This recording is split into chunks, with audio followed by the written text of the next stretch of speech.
Oh, es que había preguntado si se oía y me dijeron que sí, por eso yo estaba ahí.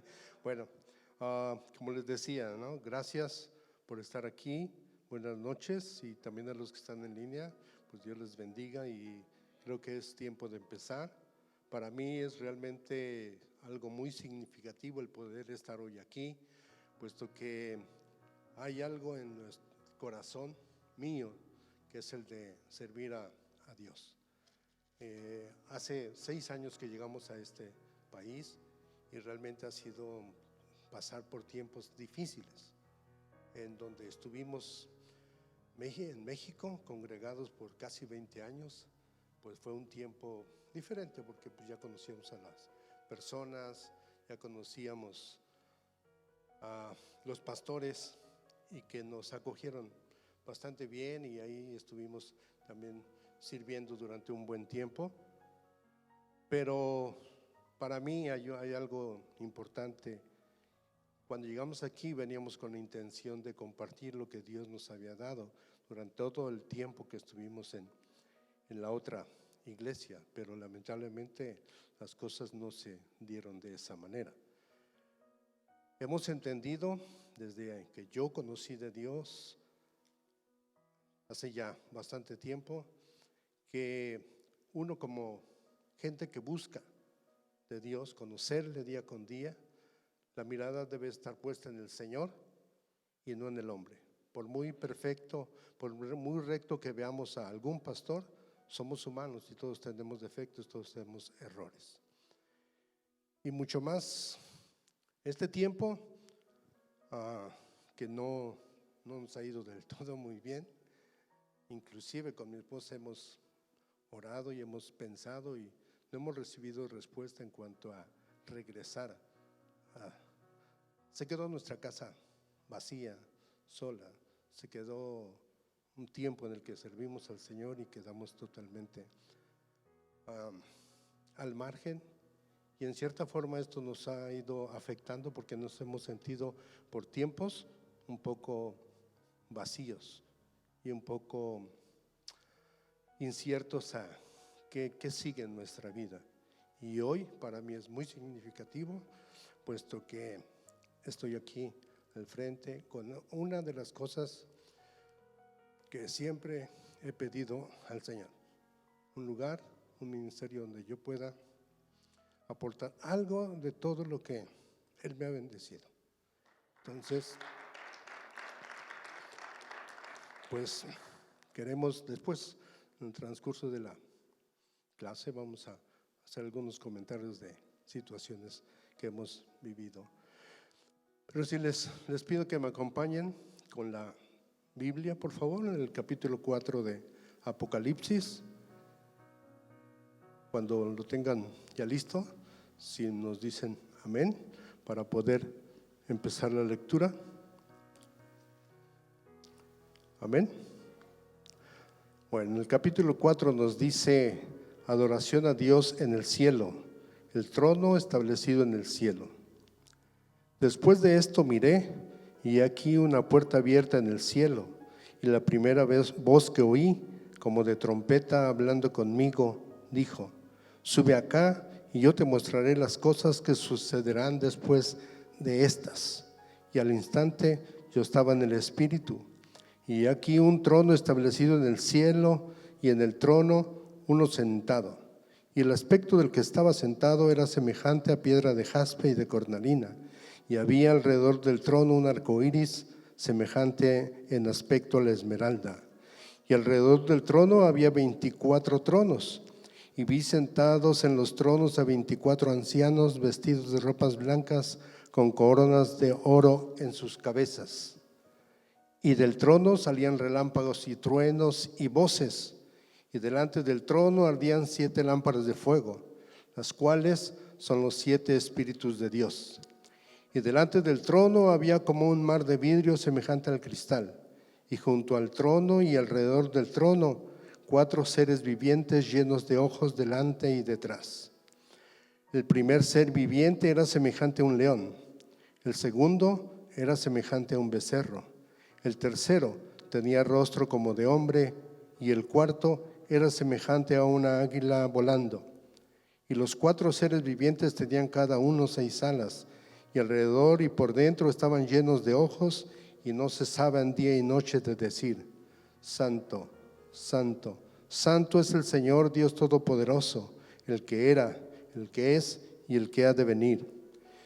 Y siempre que aquellos seres vivientes daban gloria y honra y acción de gracias al que está sentado en el trono, al que vive por los siglos de los siglos, los 24 ancianos se postran delante del que está sentado en el trono y adoran al que vive por los siglos de los siglos.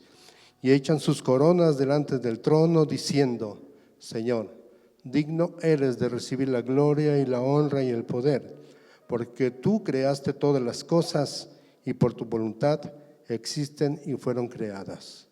Amén. Les mencionaba acerca de la intención de servirle al Señor.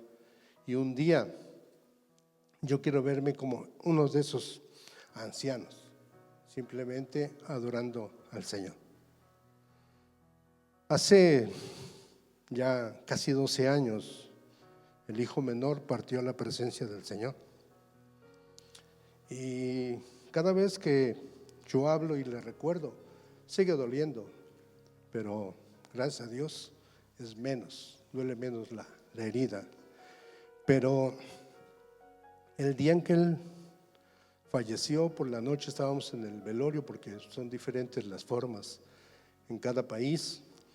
Y cuando estábamos en la funeraria, mi esposa por ahí como a las 2 de la mañana me habló y me dice: ¿puedes venir? ¿Sí? ¿Qué es lo que pasa? Dice: pues sabes que Dios me habló y me pidió que hiciera una carta donde diera gracias a Dios por la vida de nuestro hijo y se lo entregara. Le digo: sí, yo te ayudo, tú me dictas, yo escribo. Por casi 30 años fui profesor de español, entonces en algo creo que sé las reglas de redacción, ortografía y todo lo demás. Hicimos la carta, que la leyó antes de partir al panteón, ella la leyó ahí en la funeraria. Y terminamos la carta y yo le dije en oración: Señor, ya escribimos la carta, ya te entregamos a nuestro hijo, pero ahora yo solo quiero saber, yo sé que él ahora ya está contigo en el cielo, pero ¿qué es necesario hacer nosotros para un día estar juntos nuevamente? Yo solamente escuché: sírveme cada día con el amor que yo te doy, así tú también hacia mí y hacia los demás. Entonces, esa es una de las cosas que me motivan a estar hoy aquí. Y para ya empezar con esto, nos dice en esta parte de la Biblia, hay algo interesante. Cuando platicaba con el pastor y por algunas razones yo no pude participar en las clases del libro de Daniel, porque siempre hubo algo de trabajo o de alguna cuestión en el que yo no podía estar en los jueves que se debía estar aquí, no lo pude hacer. Yo le decía: pastor, hablar sobre el Apocalipsis a mí en lo particular me da cierto temor.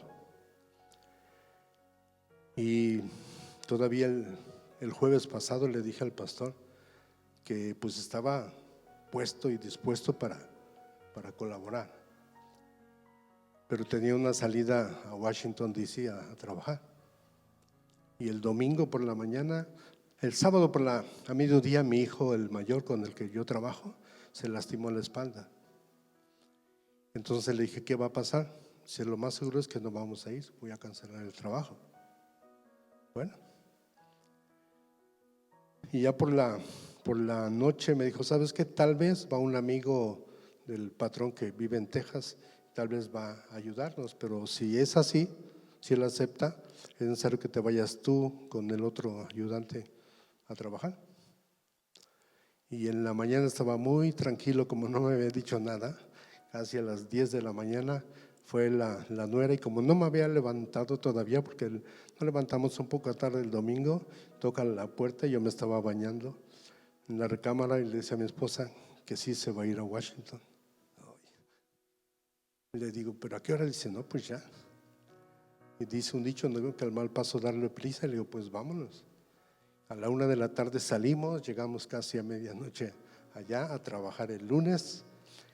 Lo bueno de todo esto, y yo digo, gracias Señor, porque el trabajo era sencillo, y el martes a la 1 de la tarde veníamos ya de regreso. Yo, gracias, porque si no hubiéramos llegado hasta ayer en la noche, pero gracias a Dios estamos aquí. Bueno, pero entremos en materia que nos ocupa. En los capítulos 4 y 5 presentan algo muy interesante, que es qué pasará al final de los tiempos, mostrándonos la gloria de Jesucristo. Y en esta primera parte, en el capítulo 4, nos dice algo muy interesante, que Dios está en el trono coordinando todos los sucesos que Juan registrará. Dios llevará a cabo sus planes a medida que Cristo inicie la batalla final contra las fuerzas del mal. Y Juan nos muestra el cielo antes de mostrar la tierra, para que no nos asustemos con los acontecimientos futuros. Y ahora, eso es lo que yo digo, ahora ya tengo confianza, porque sé que antes de que vengan todas estas calamidades, muchos terremotos, inundaciones y cosas terribles, antes el Señor se ocupará de nosotros y no permitirá que vivamos este tiempo. Solo hay una condición, seguirle fielmente, obedecerle día con día. Cuando falleció nuestro hijo, un pastor, que de los que pues estuvieron varios con nosotros durante un buen tiempo en terapias, me dijo algo muy interesante. Si tú estás triste porque tu hijo partió, pero yo te aseguro que él está feliz y contento en la presencia del Señor. Sufrimos los que estamos aquí. ¿Tú dices que eres un cristiano? Yo sí. ¿Y obedeces los mandamientos de Dios al pie de la letra? ¿Y qué creen que pasó? Me quedé un rato sin hablar, pensando. Y dice, es que para merecer ir al cielo necesitamos obedecer fielmente al Señor. Y sí, yo todos los días le pido al Señor fuerzas, como hace rato oí en la oración del pastor, para llevar a cabo el propósito de Él para mí, para mi esposa, para mi familia, y que día con día Él renueve nuestras fuerzas y nos dé el aliento necesario para llevar a cabo las actividades de cada uno de los días. Si traemos el libro, podemos revisar la página 91, que dice, Juan dice que miró y allí en el cielo había una puerta abierta. También dice que oyó otra vez lo que le habló en el capítulo 4, 1, 2. En voz fuerte como de trompeta, sube acá, voy a mostrarte lo que tiene que suceder después de esto. Al instante vino sobre mí el Espíritu, dice Juan, y vi un trono en el cielo y a alguien sentado en el trono, indicando que Juan fue trasladado de la tierra al cielo, y lo que él describe en los capítulos 4 y 5 de Apocalipsis son cosas que él vio en el cielo. Aquí hay algo muy interesante. Por ahí yo he escuchado muchas historias acerca del cielo, del paraíso, del lugar donde podremos estar junto con Dios. Y ahora que me ha tocado estudiar más a fondo, porque pues ya lo había leído, pero no lo había entendido como ahora. Gracias, y le decimos con mi esposa, gracias a Dios que estamos aquí en este lugar, porque aunque ya habíamos leído y asistido a un curso sobre Apocalipsis, no lo había entendido como ahora lo estoy entendiendo, que es de una manera más profunda y más, yo digo más verdadera, porque a veces solamente por cumplir en un curso, pero esto no tiene sentido, ¿verdad? A veces por recibir un papel, pero como la palabra de Dios lo dice, ¿no? La fe sin obras no vale, ¿verdad? Y a veces podemos leer y sabernos la Biblia, dicen al derecho y al revés, pero ¿cómo estamos nosotros en nuestro diario vivir? Que eso es muy diferente. Y les mencionaba, ¿no? Algo muy interesante que nos dice aquí, en este arrebatamiento de Juan podemos ver un tipo de levantamiento de la iglesia. Y aquí está el lugar en el libro donde el rapto de la iglesia acontece, es decir, al fin de la historia de la iglesia y antes de que acontezcan los juicios de los sellos, trompetas y copas. Tengan presente que la verdadera iglesia no está en la tierra cuando llegue el tiempo de la indignación divina. La iglesia desaparece de vista al fin del capítulo 3 y no se menciona otra vez hasta el capítulo 19, donde se ve en el cielo y sus bodas con el Cordero se anuncian. Si recuerdan, el jueves pasado se terminó la clase sobre las iglesias, ¿no? Y que el pastor predicó el domingo, que lo vi pues durante el viaje, ¿no? Vi el servicio porque pues aunque iba manejando yo, porque a pesar de mi edad y como mi hijo no podía viajar, pues me tocó a mí manejar la mayor parte del camino, pero bueno, gracias a Dios que aún me da esas fuerzas para poder realizar esas actividades. Y es cierto, aquí termina, y recuerden también en el libro de Daniel que decía, ¿no? Que el rollo de todo lo demás acontecimientos de la iglesia y de la humanidad iban a quedar guardados, sellados hasta la venida de Jesucristo. Y aquí nos lo reafirma. Así es de que, pues ahorita, en estos siguientes capítulos se hablará de todos los sucesos que habrán de venir. Después de que desaparece la iglesia, Dios otra vez comienza a tratar con Israel. Y los sucesos de las últimas semana de las 70 semanas de Daniel acontecen.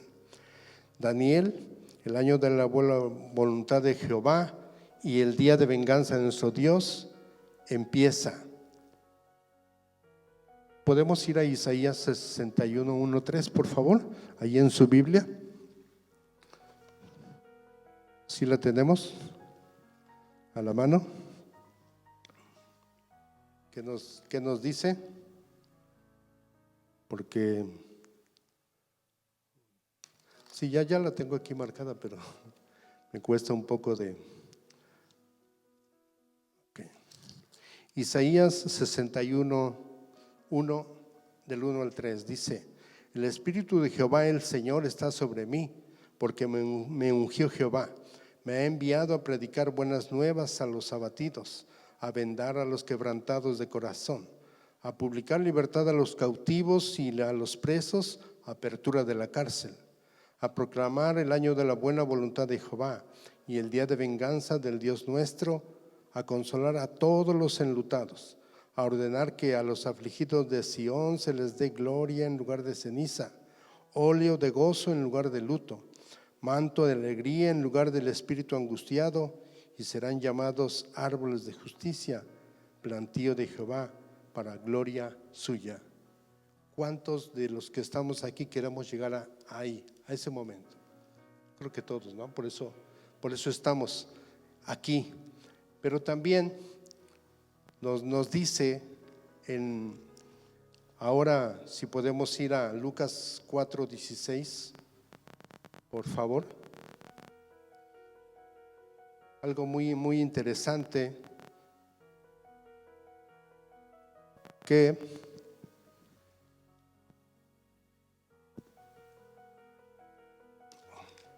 vino a Nazaret, donde se había criado, Y en el día de reposo entró en la sinagoga conforme a su costumbre y se levantó a leer.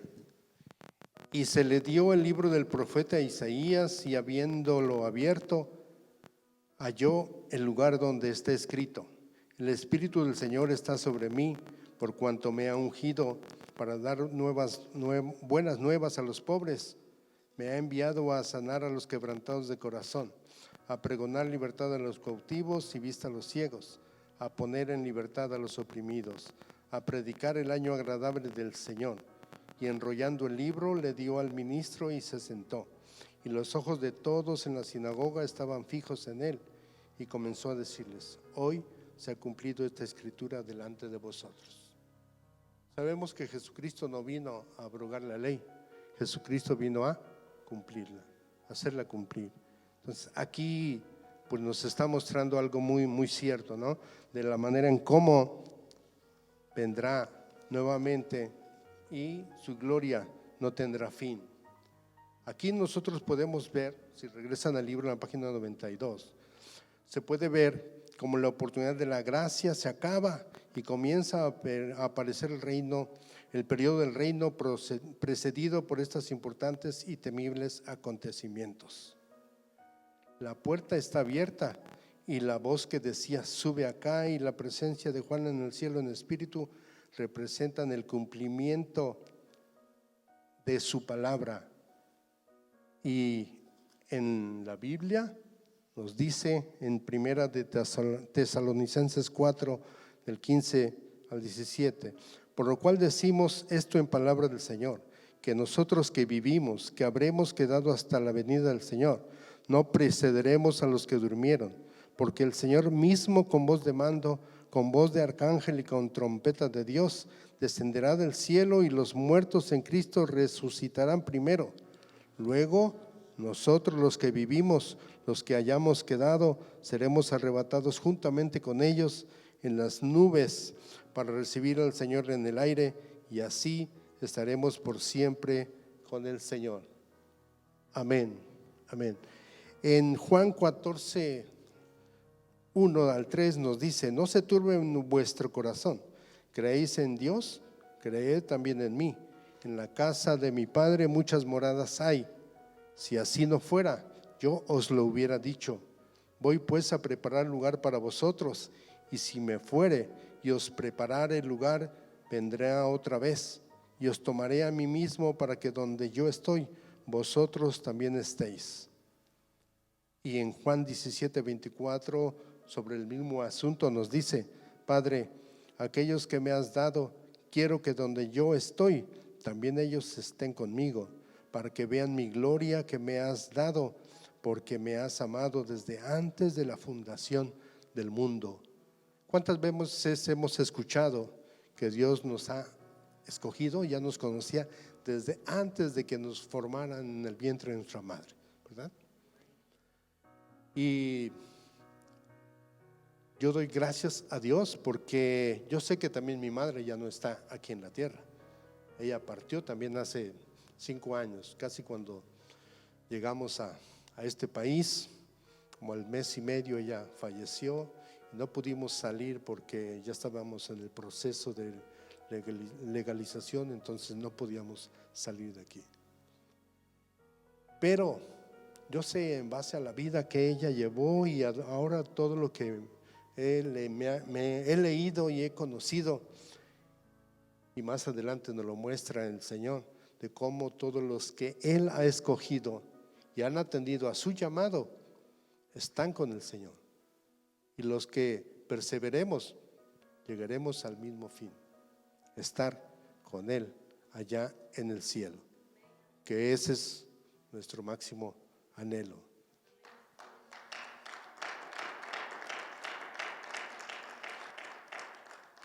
Fíjense lo que dice también Mateo 25:10. Pero mientras ellas iban a comprar, vino el esposo, y las que estaban preparadas entraron con él a las bodas, y se cerró la puerta. ¿Cuántas veces también hemos escuchado esta historia? Yo quiero ser de los que están preparados, y a veces bromeando le digo a mi esposa, ¿verdad? Por eso ya no te voy a dar mucho dinero para que no vayas a las tiendas a comprar. Mejor que estés aquí en casa preparándote para la venida del Señor. Pero sé que esa preparación debe ser en lo espiritual, no en lo físico, porque nunca sabremos. Este año de pandemia, en la familia de mi esposa se fueron 2 concuños. Entonces decimos, ¿cómo? Menores que yo. Le digo, gracias Señor, no porque yo esté aquí y ellos ya no estén, no, al contrario, gracias porque nos das la oportunidad de ver tu grandeza y tu poder. En medio de todas las dificultades, seguimos de pie y mis cuñadas se están fortaleciendo en el Señor y siguen adelante con su vida. En el libro nos dice también que un día de estos también la iglesia oirá la voz del Señor y miles de creyentes desaparecerán para encontrar a su Señor en el cielo. Y continúa, dice, al instante vino sobre mí el Espíritu y vi un trono en el cielo y a alguien sentado en el trono. Es el trono del gran Rey, Dios Padre. El trono que estaba colocado o establecido en el cielo es señal y símbolo del gobierno y poder universal de Dios, que nunca será afectado ni perturbado. Aun cuando los tronos sobre la tierra comienzan a debilitarse y a caer al concluir el día en tempestades y desastres. Ahora en estos tiempos de tantos cambios por la pandemia y por otras situaciones, ¿cómo estamos viendo que hay naciones que están fortaleciendo económicamente? Hay otras que se fortalecen militarmente, se preparan con armas muy destructivas. Pero en mi interior yo siempre pienso, ¿y qué preparación hay para la venida del Señor? Nos estamos preparando para vivir mejor físicamente, materialmente. Estamos preparando, nos preocupa nuestra salud física, nos preocupa el tener el dinero suficiente para pagar todos los pagos. Nos preocupan muchas cosas, pero yo entiendo y quiero hacerlo así, que la preocupación principal sea ganar un lugar allá en el cielo. Ahora, a la hora de revisar esta lectura, yo veía la grandeza del Señor porque nos dice cómo es su trono, ¿verdad? Cómo le vio. Y a través de los tiempos y de algunos lugares donde me ha tocado estar y de personas que dicen haber muerto, he ido al cielo y regresado, narran situaciones semejantes a las que aquí se dicen. La mayoría dice que vio un rayo de luz que no los deja ver el rostro, ¿verdad? Hace poco una persona en Michoacán enfermó de el COVID. Sin ser cristiano, él estuvo leyendo la Biblia. El tiempo que estuvo en el hospital, dice, el tiempo que estuvo, leyó toda la Biblia, sin ser cristiano. Dice, pero él, dice, yo sé que Dios me está dando otra oportunidad y principalmente de conocerle. ¿Por qué razón? Porque dice, yo vi cómo para mí que era Dios, y lo hice el comentario con el pastor. Dice, pero no le vi el rostro, era un hombre vestido de blanco, alto, con cabellera rubia. Dice, pero yo le hice una pregunta: ¿por qué no vienes y nos libras a la humanidad de esta pandemia? Lo que él dijo, no, porque la pandemia es provocada por hombres, ellos la deben de arreglar, ellos deben de encontrar la solución. No sabemos si fue a momento de vivido a raíz de la enfermedad o estaba totalmente lúcido la persona, pero ese es un testimonio de él. Y el otro que dijo, 2 ocasiones vi literalmente a la muerte a mi lado. Llegó, me revisó y se fue. La segunda vez hizo lo mismo y se fue. ¿Por qué? Dice, porque yo sé que Dios estuvo conmigo y no permitió que la muerte me hiciera presa a mí. Pues hay cosas muy interesantes y aquí nos dice algo muy importante. Notemos la semejanza de la descripción del trono de Dios en Ezequiel 1:26 y aquí en Apocalipsis 4:3, de la gloria, majestad y esplendor de la divina presencia de Dios, ¿verdad? En Ezequiel 1:26 dice que y sobre la expansión que había sobre sus cabezas se veía la figura de un trono que parecía de piedra de zafiro, y sobre la figura del trono había una semejanza que parecía de hombres sentados sobre él. Y aquí también nos dice algo así, ¿no? De cómo vio Juan el trono de Dios. Ahora, también nos dice, ¿no?, que había un arco iris ahí de color esmeralda, y de la manera en cómo la esmeralda, qué es lo que significa, enseguida lo vamos a ver, pero el arco iris, ¿qué es lo que representa? El pacto de Dios, ¿verdad? Ya lo vimos o se vio en Génesis 8:20 y 22 cuando él le habló de ese pacto hecho con la humanidad en ese tiempo, pero luego el nuevo pacto, que es el que nosotros podemos disfrutar, que es el de la muerte, resurrección de Jesucristo, y a través de sacrificio nosotros tenemos garantizada la vida eterna. Dice que el arco iris alrededor del trono significa la fidelidad de Dios en guardar el pacto y sus promesas. Cada promesa a la iglesia, a cada creyente y a Israel será cumplida. Aunque Él está a punto de mandar grandes juicios sobre la tierra, no la destruirá, sino que pasará la tierra por los juicios, después será llena de la gloria de Dios.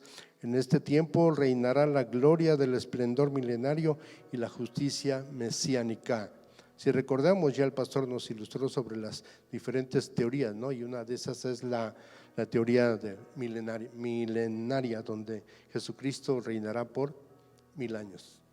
Ahora, aquí también podemos ver, si regresamos a Apocalipsis en el capítulo 3, tenemos algo interesante que nos dijo en el capítulo 4:3, en el capítulo 4, en el versículo 3, dice: y el aspecto del que estaba sentado era semejante a piedra de jaspe y de cornalina, y había alrededor del trono un arcoíris semejante en aspecto a la esmeralda, y alrededor del trono había 24 tronos, y vi sentados en los tronos a 24 ancianos vestidos de ropas blancas.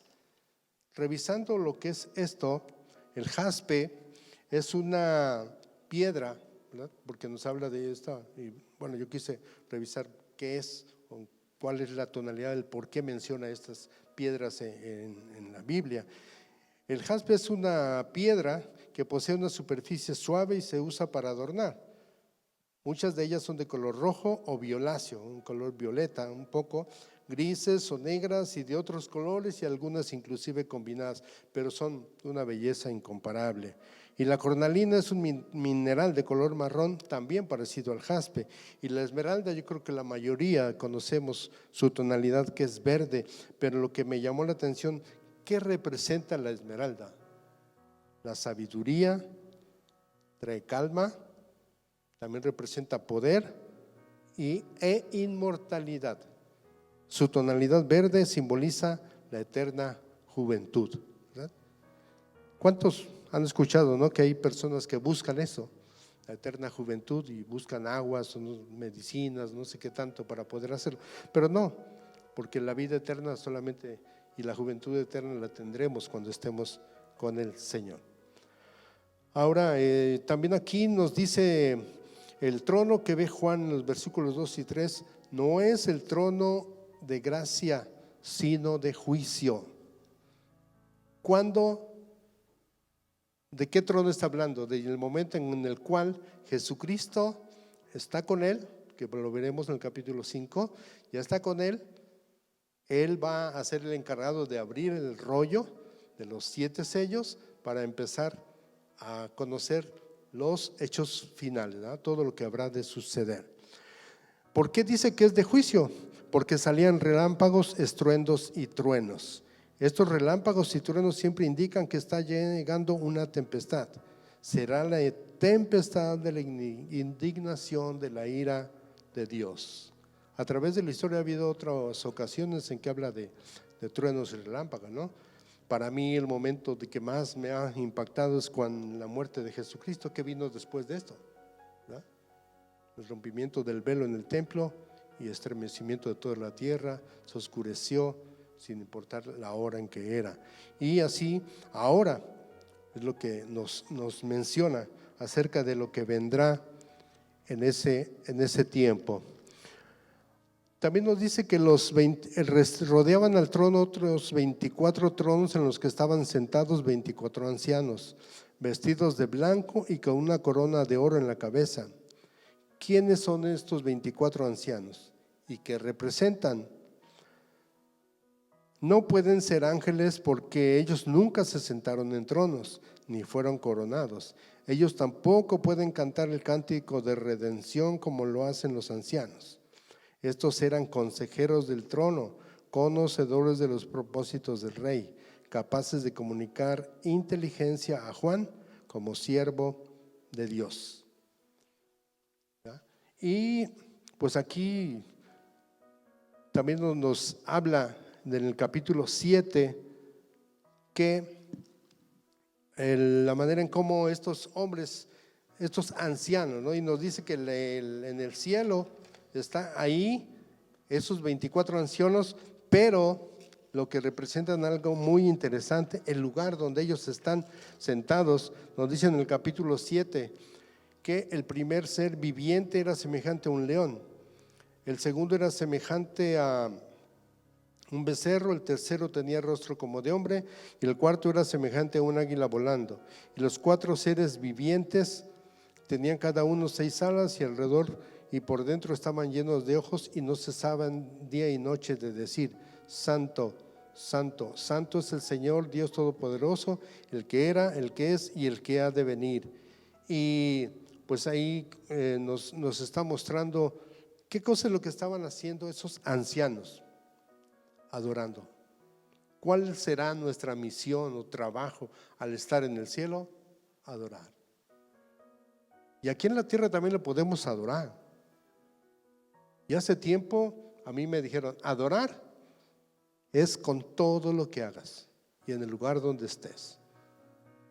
En tu casa, la adoración va a consistir en que trates correctamente a tu esposa, a tus hijos, en el trabajo, que desarrolles tu trabajo como debe de ser, sin quejas del patrón, o si tú eres patrón, en el trato que les des a los trabajadores, y que cumplas cabalmente con tu responsabilidad, siendo quien seas en la tierra. Y pues realmente son cuestiones que, repito, a mí me han dejado pues impactado, ¿no? Aquí también menciona que la superficie donde estaba el trono era como un mar de cristal. ¿Por qué lo quiero hacer notar? Un mar de cristal dice como vidrio, ¿no? ¿Por qué? Porque dice que en ese tiempo, en esos tiempos de Juan, conseguir un vidrio de esa magnitud era casi imposible. Entonces, ¿qué representa este mar de cristal? Señala tanto la magnificencia como la santidad de Dios. ¿Por qué? Porque a través de eso se puede ver cuando es algo totalmente transparente. ¿Y cómo debemos de ser nosotros transparentes con el Señor? A Él no le podemos ocultar nada. Él conoce hasta nuestros pensamientos.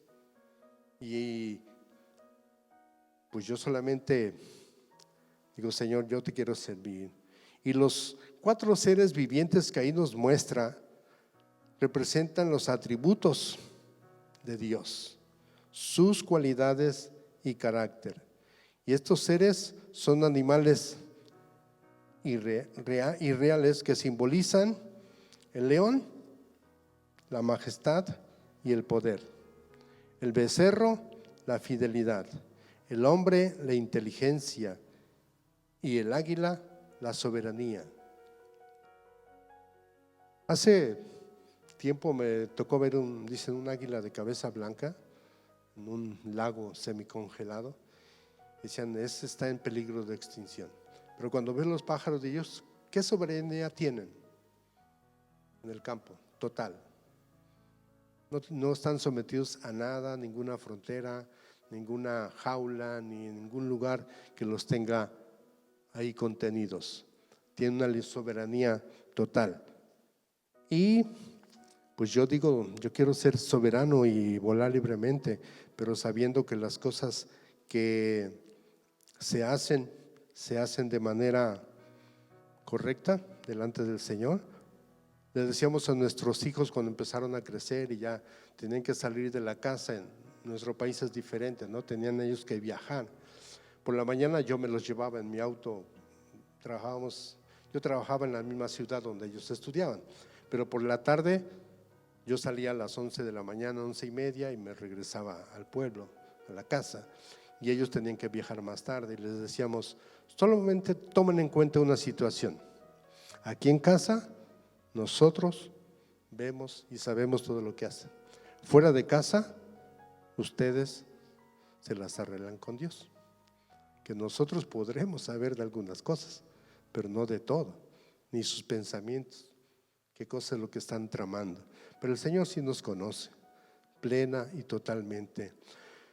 Para finalizar con este capítulo, podemos decir que el tema se puede resumir en este versículo. ¿Cuál será? Todos los seres en el cielo y la tierra alabarán y honrarán a Dios, porque es el creador y el sustentador de todo. Amén. Pues ahora vayamos al capítulo 5 de su Biblia, que nos dice, ya estamos ahí. El capítulo 5 de Apocalipsis dice: el libro y el cordero. Y vi en la mano derecha del que estaba sentado en el trono un libro escrito por dentro y por fuera, sellado con 7 sellos. Y vi un ángel fuerte que pregonaba a gran voz: ¿Quién es digno de abrir el libro y desatar sus sellos? Y ninguno, ni en el cielo, ni en la tierra, ni debajo de la tierra, podía abrir el libro, ni aún mirarlo. Y lloraba yo mucho, porque no se había hallado a ninguno digno de abrir el libro, ni de leerlo, ni de mirarlo. Y uno de los ancianos me dijo: no llores, he aquí que el león de la tribu de Judá, la raíz de David, ha vencido para abrir el libro y desatar sus 7 sellos. Y miré y vi que en medio del trono de los 4 seres vivientes y en medio de los ancianos estaba en pie un cordero como inmolado, que tenía 7 cuernos y 7 ojos, los cuales son los 7 espíritus de Dios enviados por toda la tierra. Y vino y tomó el libro de la mano derecha del que estaba sentado en el trono. Y cuando hubo tomado el libro, los 4 seres vivientes y los 24 ancianos se postraron delante del cordero. Todos tenían arpas y copas de oro llenas de incienso, que son las oraciones de los santos, y cantaban un nuevo cántico diciendo: digno eres de tomar el libro y de abrir sus sellos, porque tú fuiste inmolado y con tu sangre nos has redimido para Dios, de todo linaje y lengua y pueblo y nación. Y nos has hecho para nuestro Dios reyes y sacerdotes, y reinaremos sobre la tierra. Y miré y oí la voz de muchos ángeles alrededor del trono y de los seres vivientes y de los ancianos, y su número era millones de millones, que decían a gran voz: el cordero que fue inmolado es digno de tomar el poder, las riquezas, la sabiduría, la fortaleza, la honra, la gloria y la alabanza. Y a todo lo creado que está en el cielo y sobre la tierra y debajo de la tierra y en el mar, y a todas las cosas que en ellos hay, oí decir: al que está sentado en el trono y al cordero sea la alabanza, la honra, la gloria y el poder por los siglos de los siglos. Los 4 seres vivientes decían: amén. Y los 24 ancianos se postraron sobre sus rostros y adoraron al que vive por los siglos de los siglos. Amén. Qué hermoso, maravilloso será estar en su presencia y poder hacer lo que aquí se menciona, simplemente adorar al Señor. Ahora, ¿por qué? Yo no entendía lo que decían, ¿por qué un rollo? ¿Verdad? ¿Por qué estaba escrito en un rollo? Pero a través de ir leyendo y conociendo, ahora sé que en ese tiempo la escritura se daba así, en rollos, ¿verdad? Se daba en rollos que eran piezas de papiro o pergamino de 10 metros de largo. Y por eso la situación que se tenía que ir enrollando, porque si no, pues andar cargando con ese papel tan largo era muy difícil. Y se iban enrollando y sellando cada parte con arcilla o con cera. Y según se dice, estaba sellado con cera, cada parte. El rollo que Juan ve contiene la lista total de lo que Dios tiene reservado para el mundo. Los 7 sellos indican la importancia de su contenido. Han sido colocados a través de todo el rollo, de modo que al romperse uno, se podrá leer más del rollo que revela otra frase del plan de Dios para el fin del mundo. Entonces, bueno, no sabemos si nos tocará estar para cuando Jesucristo abra el rollo, ¿verdad? O no, pero lo más seguro es que no, porque nadie sabe, ¿verdad? Solamente Dios sabe la hora y el día en que habrá de llegar. Pero también tenemos algo muy importante, ¿no? En cómo todo esto, cuando se empiece a ver todas las situaciones que se van a vivir el fin del mundo, la otra vez el pastor predicó acerca de los dolores, ¿no? Que ya estamos viviendo los dolores del fin del mundo, aunque ya estamos viviendo situaciones muy complicadas, pero todavía no llega lo que habrá de venir, que entonces sí será ya mucho más complicado, pero para la gloria del Señor, bueno, pues nosotros ya seremos arrebatados si es que estamos vivos todavía. Seremos arrebatados de la tierra y no permitirá que vivamos todo este tiempo de aflicción, ¿no? De complicaciones. Y doy gracias a Dios por una razón. A veces mi esposa no le gusta mucho que yo vea o escuche las noticias, pero le digo, mira, es que hay tantas cosas que están pasando, tanto ahora que vemos odio de racismo. Llegamos a Washington al hotel, pedimos nuestra habitación, pero como todo lo hacen ahora por internet, la persona que se bajó y fue, pues yo no sé hablar mucho inglés, entonces fue un sobrino que es el que viajó conmigo y dice, vaya usted porque a mí no me quiere dar nada de información. Un señor morenito ya, algo grande, pero algo le pasó. Había una emergencia en el hotel, estaban los bomberos atendiendo a una persona. Entonces me imagino yo que eso le provocó cierto estrés al señor y nos trata muy mal. Al final de cuentas, bueno, pues ya no sirve la habitación, pero el sobrino pues está joven. Dice, nada más nos vio la cara de hispanos y ya nos trató con racismo. Le digo, no pienses eso, ya mejor, gracias a Dios que tenemos la habitación, es casi medianoche, vamos a dormir ya mejor, porque nos ponemos a fijar esas cosas y no. Y a veces, hoy en la mañana también veía unas noticias de México que pues a mí me llama la atención todo el problema de la inseguridad, de cómo en una región de Michoacán, de donde somos, están peleando grupos delictivos, ¿no? Por el adueñarse del lugar. Y ahí los de un grupo filmaron todo lo que estaban haciendo, cómo estaban combatiendo con armas al otro. Le digo, ahí no está el Señor en medio de ellos. Ahí lo que están gobernando es Satanás. Pero sabemos que Satanás será vencido por Jesucristo, ¿verdad? Él ya ganó la batalla por nosotros. Así es de que digo, yo estoy tranquilo. Bueno, si vemos en el libro, en la página 95, ¿qué es lo que nos dice sobre esto?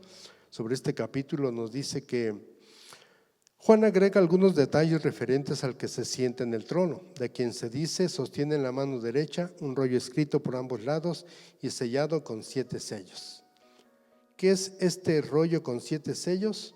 Es la escritura de los derechos de propiedad que Cristo el Salvador compró. El hecho que esté sellado con 7 sellos significa que es por completo legal, garantizado por la exactitud y legalidad divina. La propiedad que Él compró es esta tierra. Él la compró junto a nuestra redención por su misma sangre que derramó en la cruz del Calvario. Esta escritura le da poder para tomar posesión de su propiedad. Y como los capítulos siguientes de este libro del Apocalipsis lo muestran, le autoriza y le da poder para ejecutar juicios y expulsar al enemigo que lo tiene en su posesión ilegal ahora. ¿Cuántas veces nos hemos sentido así como presos de Satanás? Hay ocasiones en que a mí han venido pensamientos como esos, en que yo hace como 3 años que le comentábamos con mi esposa: oye, nosotros en México a veces ayudábamos a algunas parejas o algunas, cuando iban a pedir algo de consejería, eran mujeres solas, las atendía mi esposa, y cuando eran hombres solos atendía yo, y cuando iba la pareja, pues entre los dos. Le digo, y nosotros tratábamos de ayudarlos basados en la palabra de Dios. Y ahora que estamos aquí, ¿quién nos ayuda a nosotros? Nadie. Pero hubo una persona que nos dijo: no se aflijan, pongan todas sus cargas en el Señor. Si están aquí es por un propósito que ustedes no lo entienden todavía, dice, pero en su momento Dios les va a mostrar el por qué los ha traído aquí. Y pues realmente parece que los tiempos cambian, la situación es mejor. Y yo siempre digo, como en una canción y un tiempo en el que mis hijos alababan al Señor, asistían a México en congresos, a reuniones de jóvenes, y hay una canción que dice, ¿no?, que tenemos que aplastar a Satanás, que se pisa el diablo, ¿no? Y tenían una playera que decía que Satanás estaba llorando, y decía: ¿por qué lloras? Dice: es que estos humanos de todo lo malo me echan la culpa a mí. Todo lo que sucede siempre dicen que soy yo el culpable. No, los culpables somos nosotros por aceptar, escuchar y hacer lo que el diablo quiere que hagamos. Pero bueno, para eso estamos aquí, ¿no? Para seguir instruyéndonos y lograr que no nos domine Satanás. Más bien ayudar nosotros a que otros salgan. Nosotros siempre les decimos a que salgan de las tinieblas, porque Dios nos ha llamado para estar en la luz, que es su palabra, y seguir su camino, no para vivir en tinieblas, que es el lugar donde gobierna Satanás. Ahora, ¿por qué estamos así? Dice aquí en el libro, en la página 95, cuando Adán pecó, perdió su herencia de la tierra y ella pasó de sus manos a la posesión de Satanás, quedando desheredada toda su simiente de la tierra. Esta escritura confiscada por Satanás está ahora en las manos de Dios, esperando que la rediman. La redención de ella dará posesión legal a todo lo que Adán perdió en su caída. Adán, el hombre, no podía redimirla, pero su pariente más cercano sí pudo hacerlo. ¿Por qué creen que nos dice esto? ¿Quién es el pariente más cercano? Para nosotros, ¿quién es? El que vendrá y pues vencerá a Satanás y nos dará junto con él, nosotros participaremos y gozaremos de la victoria final, aún sin merecerlo, pero solamente siendo obedientes y fieles podemos lograrlo. Nos dice en Levítico 25, 23, la tierra no se venderá a perpetuidad, porque la tierra mía es, pues vosotros forasteros y extranjeros sois para conmigo. Por tanto, en toda la tierra de vuestra posesión otorgaréis rescate a la tierra. ¿Cuánta verdad hay en esto, verdad? De cómo nosotros solamente estamos un tiempo aquí. Y nosotros lo hemos vivido, la muerte llega en el momento que menos lo esperemos. La partida de nuestro hijo se dio una fecha en la que todo mundo está festejando el amor y la amistad, un 14 de febrero. Ese día por la noche nosotros estábamos en la funeraria y cerca de la funeraria había restaurantes, bares y con mucho ruido. Y nosotros con una tristeza terrible, pero sabiendo que nuestro hijo estaba junto ya ahora con el Señor. Si me acompañan a ver en la Biblia, en Jeremías 32:6, ¿qué cosa es lo que nos dice? Voy a empezar a leerlo porque está un poco largo. Dice: dijo Jeremías, palabra de Jehová vino a mí diciendo: he aquí que Anamel, hijo de Salum, tu tío, viene a ti diciendo: cómprame mi heredad que está en Anatot, porque no tienes derecho a ella para comprarla. Y vino a mí Anamel, hijo de mi tío, conforme a la palabra de Jehová, al patio de la cárcel, y me dijo: compra ahora mi heredad que está en Anatot, en tierra de Benjamín, porque tuyo es el derecho de la herencia y a ti te corresponde el rescate. Cómprala para ti. Entonces conocí que era palabra de Jehová, y compré la heredad de Anamel, hijo de mi tío, la cual estaba en Anatot, y le pesé el dinero, 17 siclos de plata. Y escribí la carta y la sellé y la hice certificar con testigos, y pesé el dinero en balanza. Tomé luego la carta de venta sellada según el derecho de costumbre y la copia abierta, y di la carta de venta a Baruch, hijo de Nerías, hijo de Masías, delante de Anamel, el hijo de mi tío, y delante de los testigos que habían suscrito la carta de venta, delante de todos los judíos que estaban en el patio de la cárcel.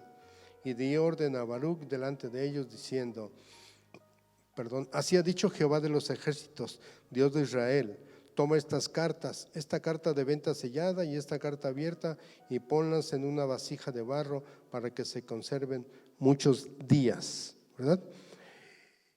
¿Por qué leímos esto? Porque nos dice que una heredad una heredad es una herencia, ¿verdad? Una herencia que alguien por ahí nos deja. Pero durante ese tiempo, cuando alguien no la podía retener, podía caer como esclavo de la otra persona, y él no la podía rescatar. O sea, la vendía o la empeñaba, ya no podía rescatarla hasta que alguien viniera y pagara por ella. Pero cuando se hacía este trato, había algo interesante.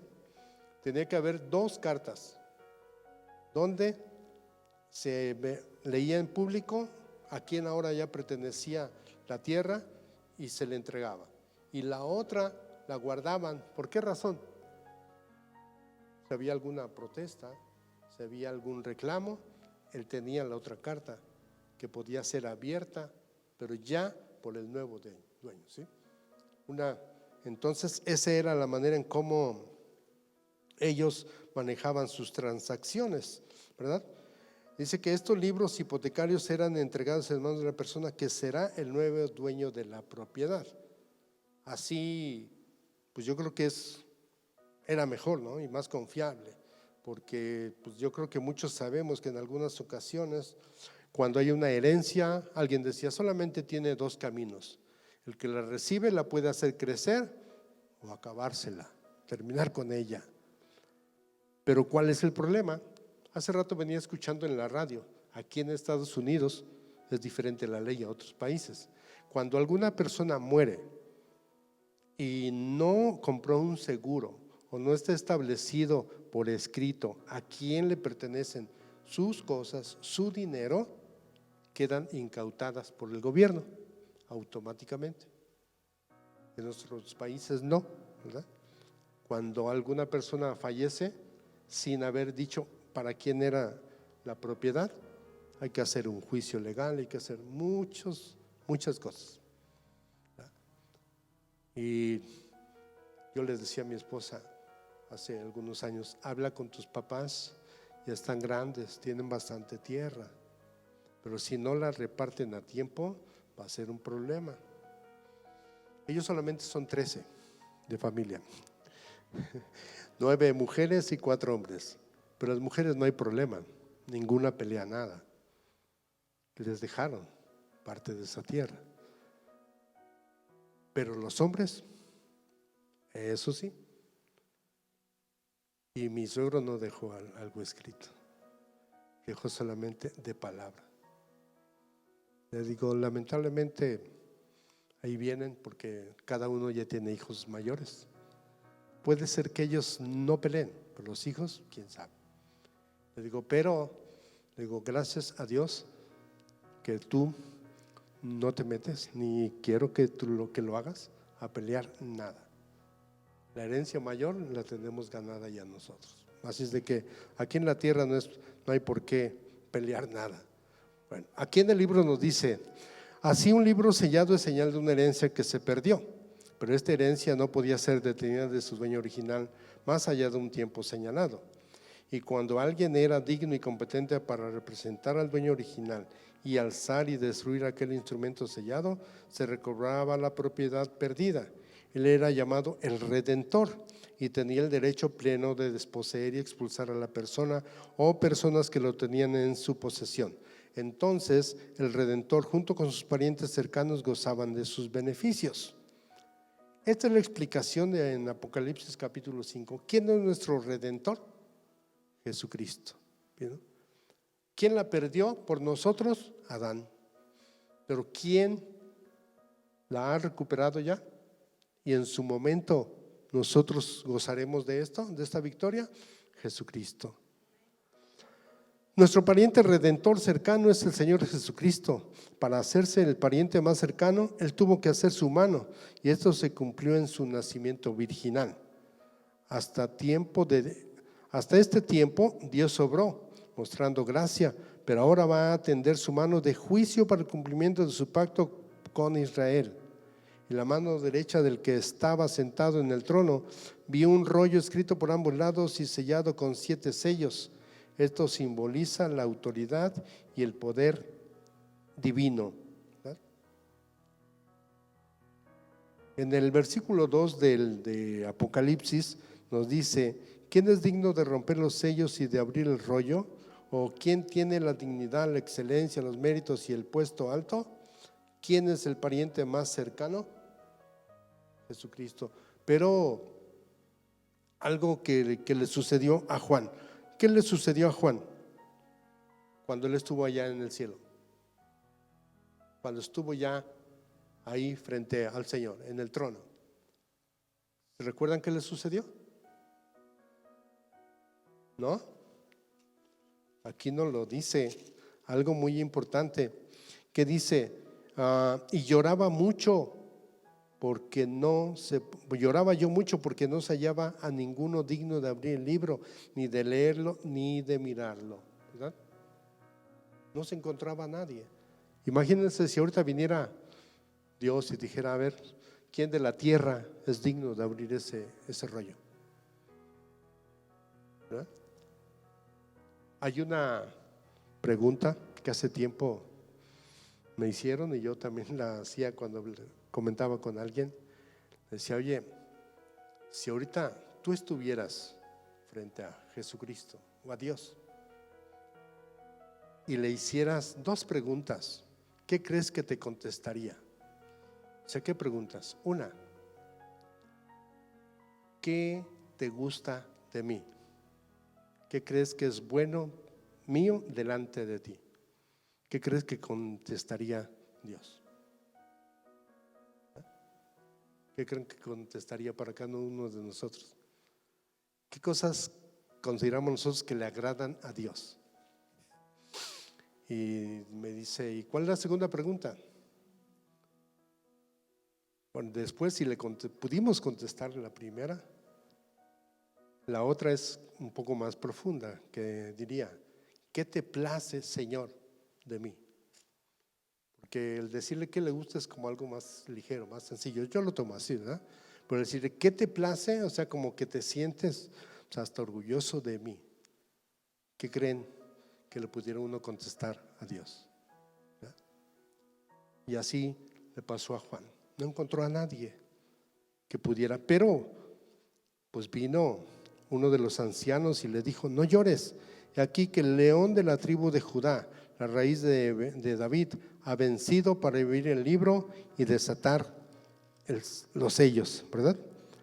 Entonces, ahí en el libro, regresamos a leer en la página 96, nos dice en los versículos 3 y 4: pero ni en el cielo ni en la tierra, ni debajo de la tierra hubo nadie capaz de abrirlo ni de examinar su contenido.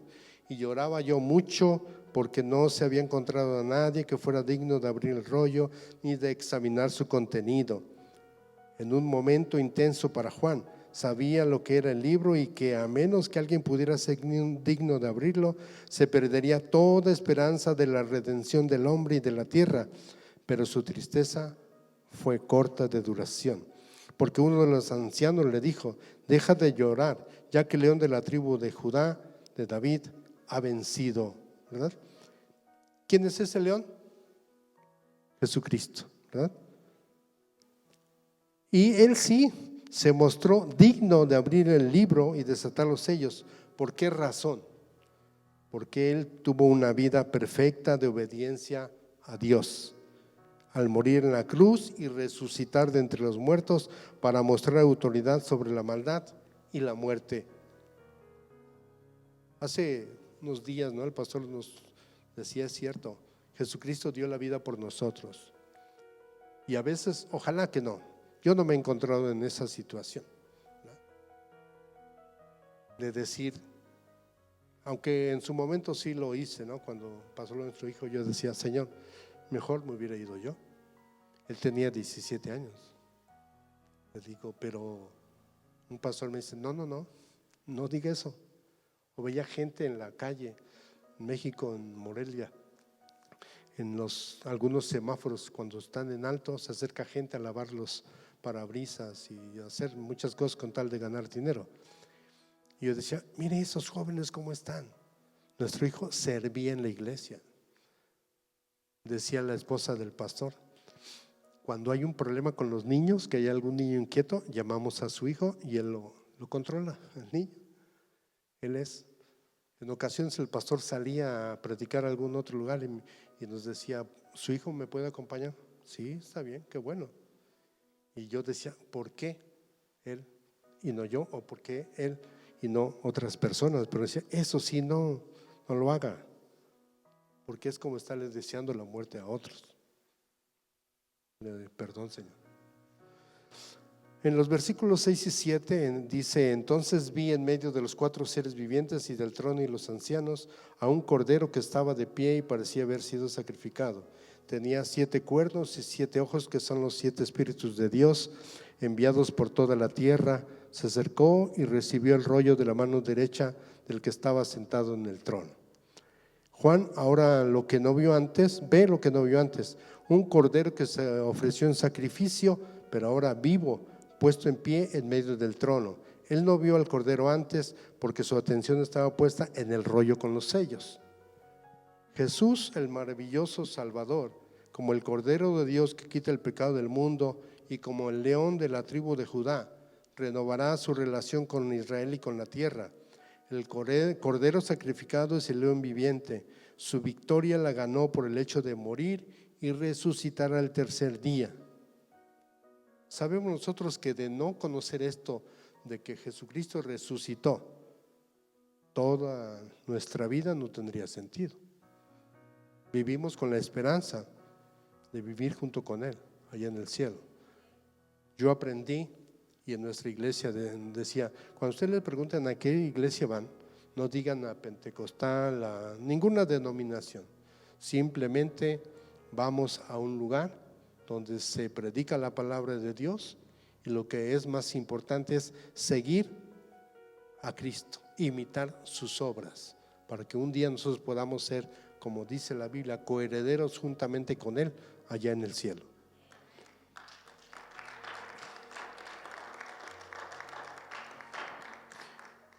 Bueno, nos vamos a brincar un poquito. Dice más abajo en la página 97: se acercó y recibió el rollo de la mano derecha del que estaba sentado en el trono.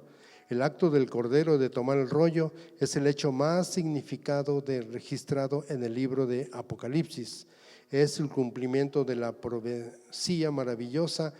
Esto está estipulado en el Salmo 102, versículo 13 al 22. No lo vamos a leer porque ya queda poco tiempo. Voy a pedir que lo hagan en su casa. Esta es futura y ocurrirá después del rapto de la iglesia para encontrar al Señor en el aire y antes de que empiece el periodo de la gran tribulación. ¿Verdad? Para mí esto es lo que más me alienta a seguir, que toda esa tribulación que vendrá no la viviremos en caso de estar aquí, no la viviremos, sino que el pueblo de Dios, porque primero nosotros no somos el pueblo original, pero ahora al conocerle, entonces como creyentes también tenemos derecho a ese reino. Bien, dice ahora la idea de un nuevo cántico. Bueno, antes dice: los que redimidos con la sangre del Cordero cantarán el cántico de la redención. Cuando lo tomó, los 4 seres vivientes se postraron delante del Cordero. Cada uno tenía un arpa y copas en oro llenas de incienso, y entonaban este nuevo cántico. Cuando Jesús deja el trono para tomar el rollo, su obra mediadora o intercesora cesa y su trabajo redentor comienza. Cuando se le entrega el rollo, él tiene derecho de abrir los sellos y echar mano de la herencia y desposeer al que se apropió, es decir, Satanás, ¿verdad?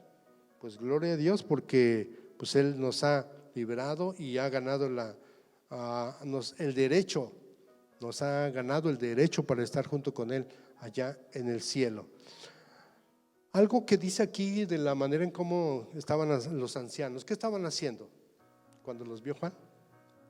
Cantando, ¿verdad? Y algo que me llamó la atención, que nos dice que hay 2 tipos de cantos que se estaban dando en ese momento. Uno era el canto del pueblo y el otro el canto de los creyentes. El canto del pueblo estaba encaminado a alabar la obra de Cristo. ¿Cuál es esa? Pues que fue inmolado. Además, los compró con su sangre, los reunió en un reino, los hizo sacerdotes y los escogió para reinar sobre la tierra. Esa era la canción del pueblo de Dios. Y la canción de los creyentes alaba a Cristo. Vean la diferencia: uno es alabar la obra de Cristo y la otra es alabar a Jesucristo. ¿Por qué? ¿Por qué lo alababan? Por elevarlos a su reino y convertirlos en reyes y sacerdotes. ¿Sí? Sabemos nosotros que el pueblo escogido es uno, pero también los gentiles, que somos nosotros, pues tenemos derecho ya al conocerle a ser considerado como el pueblo de Dios y tener los mismos derechos. Y esto me da algo muy importante. Dice: Jesucristo murió y pagó por nuestros pecados, hizo que todos los creyentes llegaran a ser sacerdotes de Dios, canales de bendición entre Dios y la humanidad. Esta frase, canales de bendición, es algo que mi esposa usa mucho. Y yo al principio decía: no creo que podamos ser canales de bendición. ¿O en qué consiste esa bendición? ¿Verdad? Y a la hora de ver, aquí creo que estamos como limitados, pero en México, cuando se encontraba alguien en la calle o en alguna tienda o en algún lugar, lo primero que hacía es hablarle de Dios. Y luego, ahora en estos días me dice: hay una persona en México donde ella iba que le arreglaran las uñas. Me dice: me mandó un mensaje que no quiere perder mi amistad, que quiere de vez en cuando platicar. Qué bueno. Y todavía tenemos comunicación con algunas de las parejas que les dimos orientaciones o clases cuando se iban a casar. Ahora ya están casados, tienen hijos y aún nos envían algunos mensajes agradables. Qué bueno. Y algunas parejas de matrimonios, hay una pareja que le digo a mi esposa: a veces llegaban a la casa a las 10 de la noche, se andaban peleando, se iban a la 1 o 2 de la mañana. Y le digo: A la próxima vez que venga, voy a tener un bat ahí detrás de la puerta para darle unos buenos a este hombre que no entiende. ¿Por qué razón? A veces nos complicamos tanto la vida. Yo le decía, mira, en el matrimonio Dios lo creó con unos principios sólidos, fuertes, con unos propósitos tremendos para que nosotros disfrutemos la vida en matrimonio, cumpliendo con las funciones que nos tocan. Delante de Dios somos iguales espiritualmente, pero aquí en la tierra somos diferentes físicamente y con asignaciones diferentes para cada uno, como hombre y como mujer.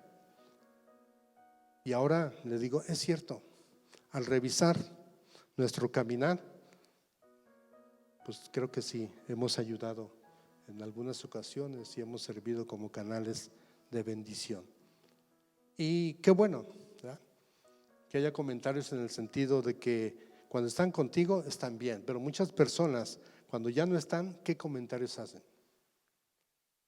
Yo digo, qué bueno que los comentarios al paso del tiempo sean buenos. Aquí, bueno, en México, en nuestra iglesia había retiros y nosotros íbamos, yo iba al de hombres y a mi esposa al de mujeres y dábamos alguna clase. Y en una ocasión hubo de mujeres y cuando fui por mi esposa al lugar donde fue, me encontré que en ese retiro habían algunas mujeres que yo había conocido hace 15, 20 años. Y le decía a mi esposa, ¿y cómo se portaba? Bien, bien, gracias a Dios, bien. Luego, imagínate que ahora me vieran a mí hablando de Dios y que conocieran que yo antes hubiera hecho cosas que no corresponden a Dios.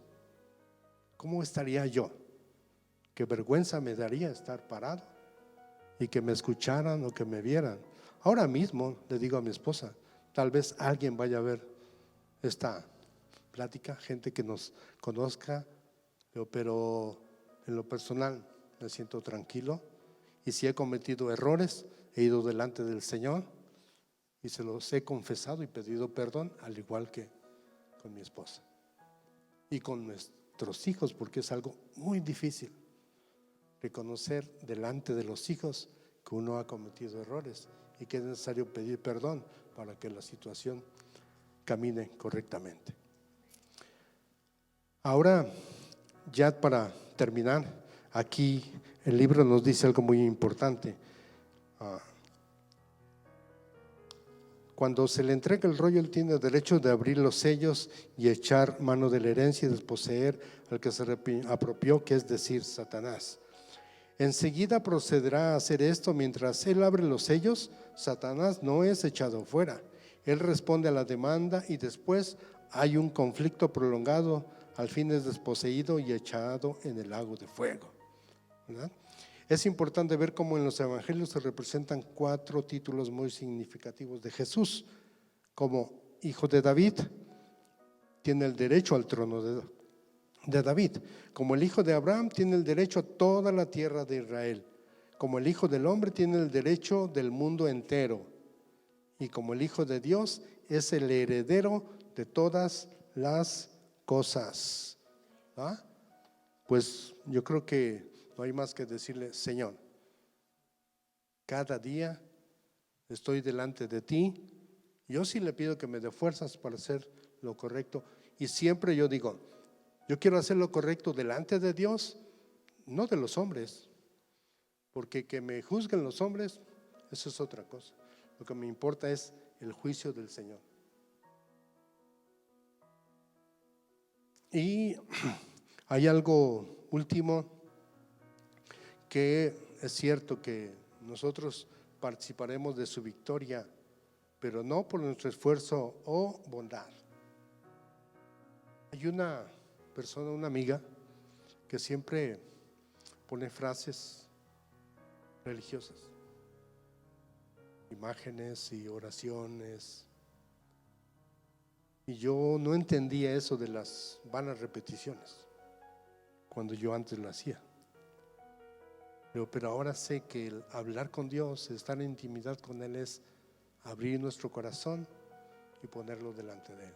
Porque Dios nos quiere con un corazón limpio.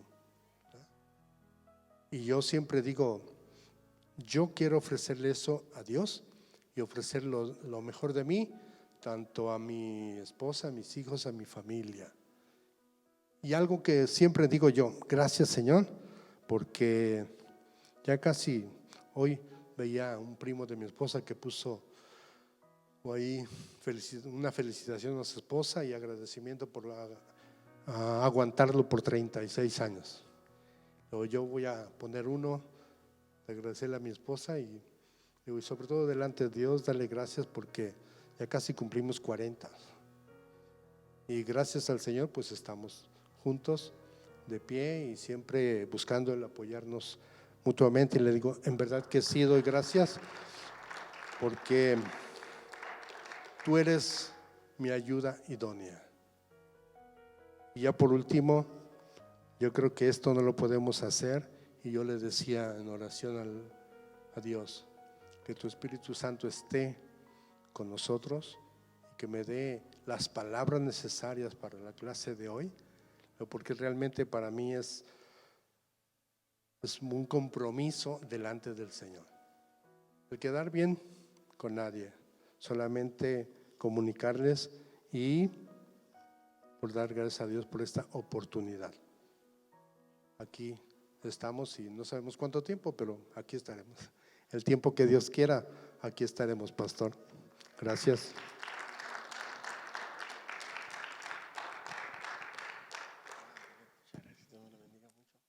Denle ese fuerte aplauso al Señor, por favor. Pónganse de pie si son tan amables.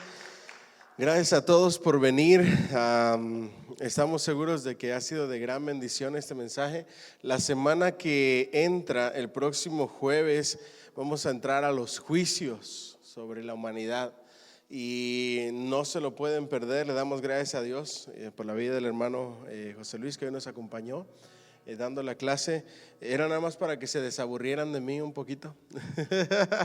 Ya regreso yo con el resto de los juicios y eso. Y estamos seguros que el Señor nos va a preparar para lo que viene. Amén. Todo lo que estamos viendo es principio de dolores y Dios quiere que su iglesia esté preparada. Amén. Nos vemos el domingo, primero Dios. Qué largo se hace de aquí al domingo, ¿verdad? No hay actividad en sábado en esta ocasión, así es que disfruten el día lluvioso, 100% de posibilidades de lluvia, cafecito, películas y popcorn. Todo el día en la casa. Cierre sus ojos, por favor. Bendito Dios, te damos muchas gracias por la bendición que nos das de estudiar tu